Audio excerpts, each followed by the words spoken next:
अजीब सी बात है कि भारत के इंडियन स्पेस रिसर्च ऑर्गेनाइजेशन के साइंटिस्ट एकदम से क्विट कर रहे हैं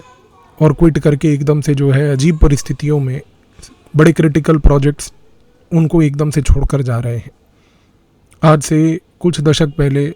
कुछ ऐसी फॉरेन इंटेलिजेंस ऑर्गेनाइजेशंस थीं जिन्होंने इसरो के साइंटिस्ट्स पे अलग प्रकार का दबाव डालकर उनको मारने की और उनके सुसाइड करवाने की कोशिश की थी। अब मॉडल बदल चुका है। अब उनको मरवाना नहीं है, मारना नहीं है, दबाव में नहीं लाना है,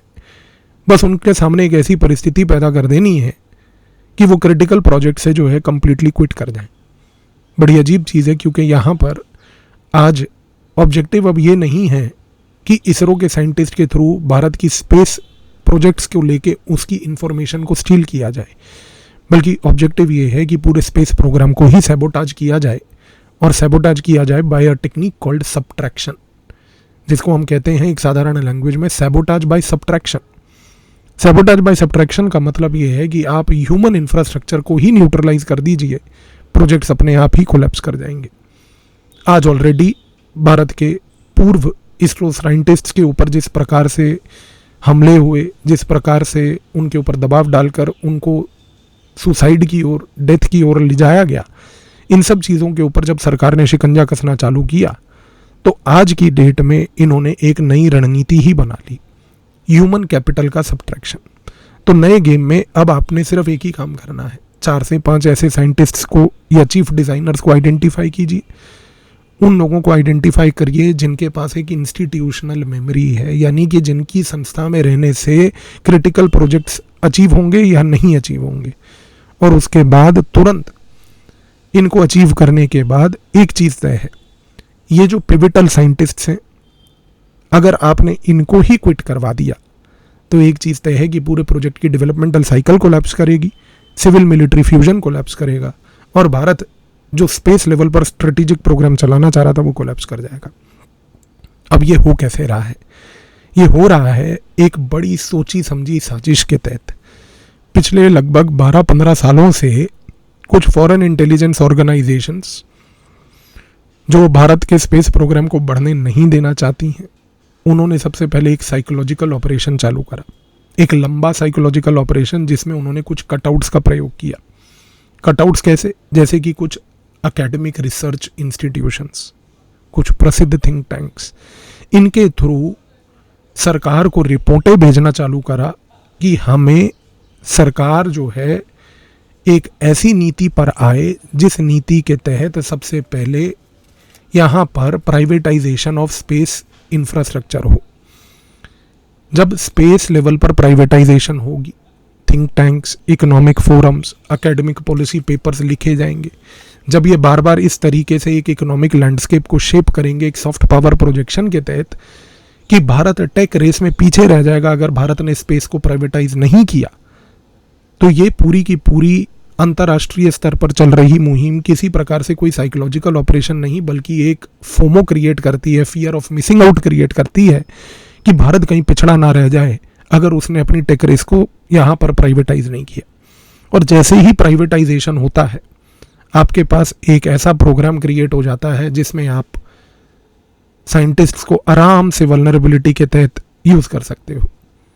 अब सोचिए कि पिछले लंबे लगभग 2 दशकों से ये जो मुहिम चल रही थी,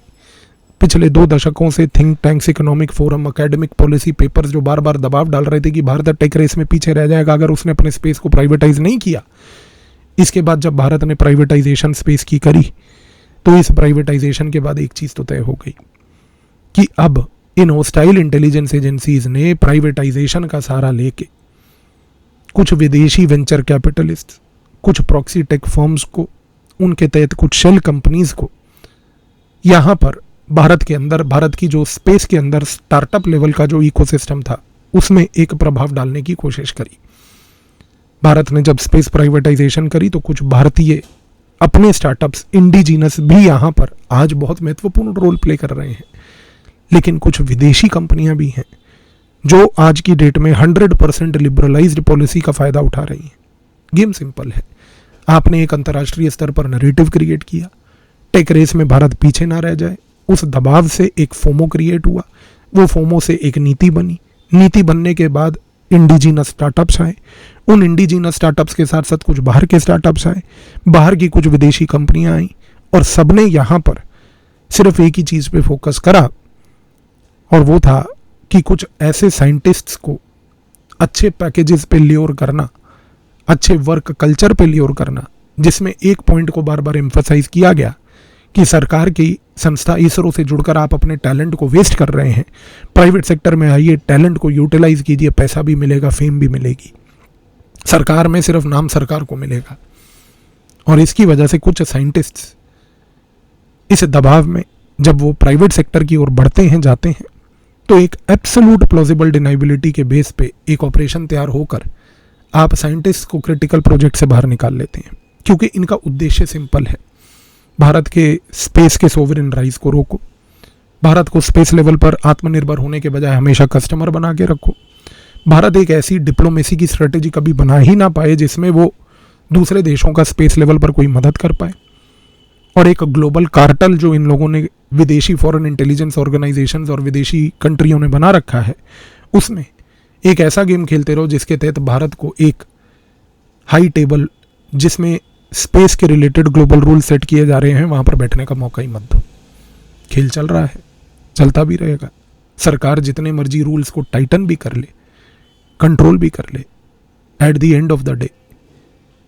अगर किसी साइंटिस्ट ने जाना है तो वो जाएगा। लेकिन सवाल ये उठता है कि यहाँ पर रूट कॉज क्या था? रूट कॉज ये था कि आपको अगर आत्मनिर्भर बनना है, और वो भी एक ऐसे सेंसिटिव सेक्टर में जहां आपको पता है कि ये सैबोटाज बाय सब्ट्रैक्शन हो रहा है, तो फिर आपको प्राइवेटाइजेशन की आवश्यकता क्या थी? और यदि प्राइवेटाइजेशन करना भी था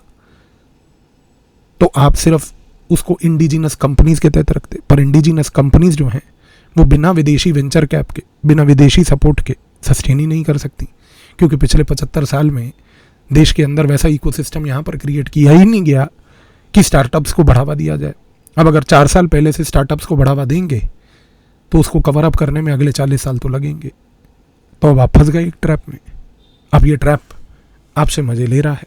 यही चल रहा है।